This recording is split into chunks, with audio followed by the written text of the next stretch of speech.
인류 문명의 여명기부터 인간은 미래에 대한 끝없는 호기심과 불안을 동시에 안고 살아왔습니다. 그 근원적 욕구의 발로로 등장한 것이 바로 예언 문화입니다. 동서고금을 막론하고 인류는 신탁, 전복, 예지력 등 다양한 방식으로 미래를 예측하고자 했고, 그 결과 각 문화권마다 독특한 예언의 전통이 생겨났죠.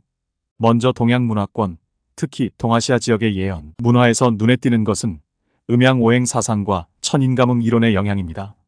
천체의 운행과 자연의 이치가 인간사의 기흉화복을 좌우한다는 관념 속에서 예언은 하늘의 뜻을 읽고 미래를 점치는 신성한 행위로 여겨졌던 것이죠. 중국에서는 상고시대부터 전복의 전통이 발달했는데 은나라의 갑골문이 대표적입니다. 뼈나 거북 등껍질에 구멍을 뚫어 미래를 점치던 갑골문은 중국 최초의 문자이자 체계적인 전복 수단이었죠.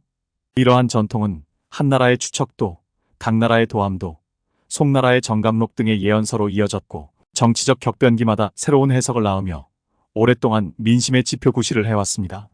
한편 일본의 경우 신도 전통 속에서 신들의 계시나 신탁을 받는 문화가 발달했습니다.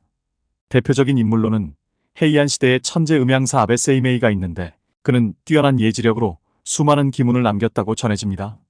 근대에 이르러서는 오네사부로 대구치와 같은 신도 계열 예언가가 등장했죠. 대구치는 세계 3차 대전과 환태평양 국가연합의 출현 등을 예견해 화제를 모았습니다. 이처럼 동아시아 예언 문화는 음양오행의 우주관과 전복의 기술, 그리고 위기의 시대마다 재해석되는 탄력성이 공통적인 특징입니다. 서양의 예언 문화와는 사뭇 다른 동양만의 풍취를 보여주는 대목이라 하겠습니다. 각 문화권의 예언이 인류 보편의 정신사를 반영하면서도 그들만의 독특한 세계관과 미래관을 드러내주는 것이죠. 그렇다면 동서양을 막론한 예언 문화의 존재 이유는 무엇일까요? 그것은 아마도 미지의 미래에 대한 근원적 두려움과 희망을 동시에 품고자 하는 인간 심성의 발로일 것입니다. 예언을 통해 우리는 혼란한 현실을 이해하고 다가올 내일을 준비하며 종국에는 스스로의 운명을 개척해 나가고자 하는 것이죠. 그런 의미에서 예언 문화는 한낱 미신이 아닌 인류의 정신사를 관통하는 지혜의 표징이라 할 수 있습니다. 서양 문화권에서도 고대부터 예언의 전통이 발달해 왔습니다. 고대 그리스에서는 신들의 뜻을 전하는 오라클과 신탁 문화가 널리 퍼져 있었죠.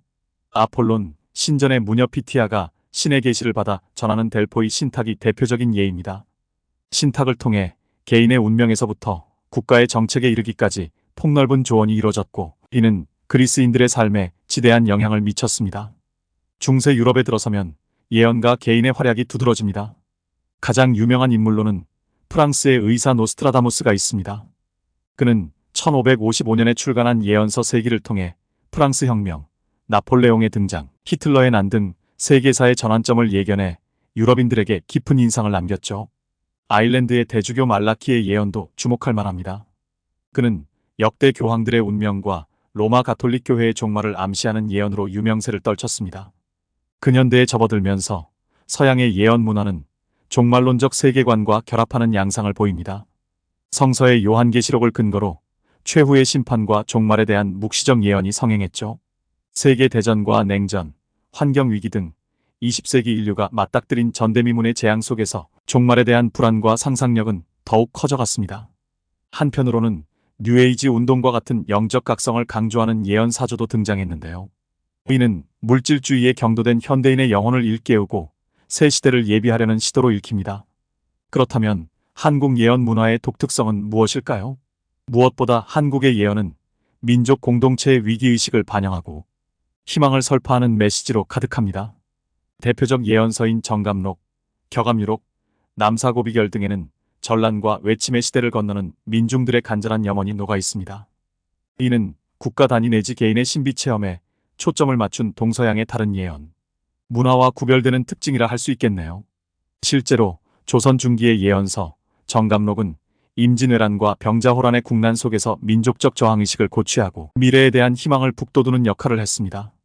일제강점기에는 한국의 독립과 융성을 예언한 격암유록이 민중 사이에 널리 읽히며 정신적 지주구실을 했죠. 어둠의 터널을 지나 광명의 세상으로 나아가리라는 희망의 메시지는 식민지, 백성들에게 큰 위로가 되었을 것입니다. 이렇듯 한국의 예언 문화는 동양적 우주관과 음양사상의 토대 위에 민족 정서와 역사의식을 아로새긴 독특한 전통으로 자리매김했습니다. 혼란과 방황의 시기마다 희망과 비전을 제시함으로써 예언은 한국인들의 삶에 커다란 영향을 미쳐왔죠. 개인의 안위를 넘어 공동체 전체의 운명을 사유하게 만드는 예언의 메시지는 한국 문화만의 독보적인 특징이자 자산이라 하겠습니다. 한국 예언 문화의 실제 사례를 살펴보면 예언이 역사의 위기 국면마다 민족 공동체에 지대한 영향을 미쳤음을 알 수 있습니다. 임진왜란과 병자호란이라는 국난의 시기, 정감록은 백성들에게 희망의 메시지를 전하는 한편 항전의 정신을 북돋우는데 큰 역할을 했죠. 이 책에 담긴 진인 출현과 국운 회복의 예언은 혼란한 시대를 건너는 조선인들의 심성을 일깨우고 결집시키는 원동력이 되었습니다. 일제강점기에는 격암유록이 민족 부흥의 열망을 담은 예언서로 널리 읽혔습니다. 암울한 식민지 시대, 격암 남사고 선생의 예언은 희망의 등불과도 같았죠. 총독부가 격암유록의 필사와 유통을 철저히 통제할 만큼 예언서가 민심에 미치는 영향은 막대했습니다. 김인현 1919년 독립만세운동의 정신적 토양이 된 것도 바로 격암유록을 비롯한 예언서들이었죠. 시대의 어둠을 밝히는 민족혼의 빗줄기였던 셈입니다. 현대 한국 사회에서도 재해석된 예언 문화가 뿌리 깊게 자리 잡고 있습니다. 각종 사주, 운세, 토정비결 등 전통 술수에 대한 대중들의 관심이 여전한 가운데 인터넷과 미디어의 발달로 예언 문화는 더욱 생생하게 전파되고 있죠. 나아가 대선 국면이나 신년 벽두가 되면 어김없이 등장하는 정치인들의 예언서 해석은 현대 한국 사회에서 예언 문화가 여전히 유효함을 보여주는 사례라 하겠습니다. 이처럼 예언 문화는 동서고금을 막론하고 인류의 보편적 관심사였습니다. 미래에 대한 경의와 불안, 호기심과 두려움이 뒤섞인 인간의 심연을 투영하는 거울이기도 했죠. 그런 의미에서 예언 문화는 사실상 인류 정신사의 한 궤적이라 할 수 있을 것입니다. 각 시대와 문화권마다 예언의 형식과 메시지가 다르게 나타나는 현상 또한 흥미로운데요. 서로 다른 세계관과 가치관, 민족 정서의 차이가 반영된 결과라 하겠습니다. 비교 문화적 관점에서 예언을 바라보는 일은 인류 보편성 속의 특수성과 다양성을 발견하게 해줍니다. 미래를 예측하려는 인간의 근원적 욕구는 같지만 그것이 표출되는 방식은 각양각색이라는 사실 말이죠. 그 다양한 예언 문화의 스펙트럼 속에서 우리는 자신이 속한 문화의 정체성과 고유성을 재발견하게 됩니다. 한국인이라면 정감록과 격암유록의 예언을 통해 시련과 고난을 이겨내는 민족적 저력과 긍지를 느낄 수 있을 것입니다. 우리는 예언 문화가 단순히 미래에 대한 불안감을 해소하는 심리적 위안 차원을 넘어 문화적 자부심과 결속을 다지는 기제로 작용함을 시사합니다. 위기의 순간에 희망을 놓지 않고 함께 미래를 개척해 나가는 공동체 예언 문화는 한국인들에게 그런 연대와 애착의 메시지를 전해왔습니다. 우리 민족이 역경 속에서도 꿋꿋이 살아남을 수 있었던 저력, 그 근저에는 예언이 떠받친 정신사의 풍경이 있었던 셈이죠. 한편 현대사회의 눈부신 과학기술 발전은 예언 문화의 영역에도 변화를 가져오고 있습니다.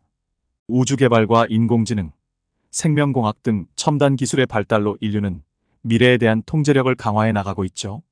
과거 신의 영역으로 여겨지던 미래 예측이 과학의 힘으로 현실화되는 시대, 전통적 예언의 자리는 좁아질 수밖에 없어 보입니다. 그러나 흥미롭게도 현대사회에서 예언 문화는 오히려 더욱 활발하게 향유되는 양상입니다.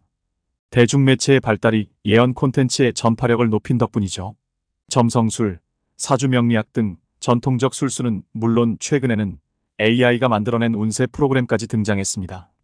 현대인의 일상은 예언 문화로 그야말로 포화 상태인 셈이죠. 하지만 이 가운데는 상업적 목적에 치우친 왜곡도 적지 않습니다. 선정적이고 자극적인 예언으로 대중의 관심을 끄는 요술에 골몰하다 보면 예언 문화 본연의 가치는 퇴색하기 마련입니다. 우리에게 필요한 건 근거 없는 미래 예측이 아니라 현재를 성찰하고 앞날을 준비하는 지혜로운 안목일 테니까요. 그런 의미에서 전통 예언을 향한 현대인의 관심은 반가운 일이지만 보다 균형 잡힌 시각과 건전한 향유 방식이 요구된다 하겠습니다. 궁극적으로 예언의 본질은 미래에 대한 맹목적 믿음이 아니라 삶의 지표로서 우리를 깨우치고 이끄는 메시지에 있을 테니까요. 그래야만 정감록과 격암유록으로 대변되는 한국 예언 문화의 진정한 가치가 오늘을 사는 우리에게 전해질 수 있을 것입니다. 시대가 변해도 한국인의 삶 속에는 늘 예언의 지혜가 함께해왔습니다. 새로운 세상을 향한 간절함, 고난 속에서도 미래를 믿는 용기, 예언 문화에 담긴 우리 민족의 바람과 정신은 분명 후손들에게도 면면이 이어질 것입니다. 다만 전통을 계승하는 한편 시대의 변화에 맞게 예언 문화를 창조적으로 발전시켜 나가는 지혜가 필요할 듯합니다. 과거의 예언을 기계적으로 반복하기보다 새로운 관점과 해석으로 빛내는 작업 말이죠. 복잡다단해진 현대사회의 과제들을 풀어가는데 예언의 직관을 활용하는 것도 좋겠습니다. 물론 비판적 안목을 잃지 않되 예언이 주는 통찰의 힘을 열린 마음으로 수용하는 자세가 바탕이 되어야 할 것입니다. 그렇게 한국 예언 문화가 현대를 관통하는 보편적 지혜로 거듭난다면 그 가치는 민족의 경계를 뛰어넘어 세계 모든 이들의 마음에 닿을 수 있을 거예요. 정신문화의 차원에서 인류 공동체에 기여하는 한국 문화유산의 저력, 그 원천 중 하나로 예언 문화가 빛날 수 있기를 기대해 봅니다. 결국 예언이란 정해진 미래의 청사진이 아니라 우리 스스로 더 나은 내일을 만들어가는 힘이 아닐까요? 정감록과 격암유록이 지금 이 순간에도 우리 곁을 떠나지 않는 까닭은 예언을 통해 주체적으로 시대를 꿰뚫어보는 지혜와 용기를 배울 수 있기 때문일 것입니다. 한국 예언 문화의 새로운 부흥, 우리 세대가 마주한 큰 숙제이자 희망입니다. 구독과 좋아요는 사랑과 배려입니다. 감사합니다.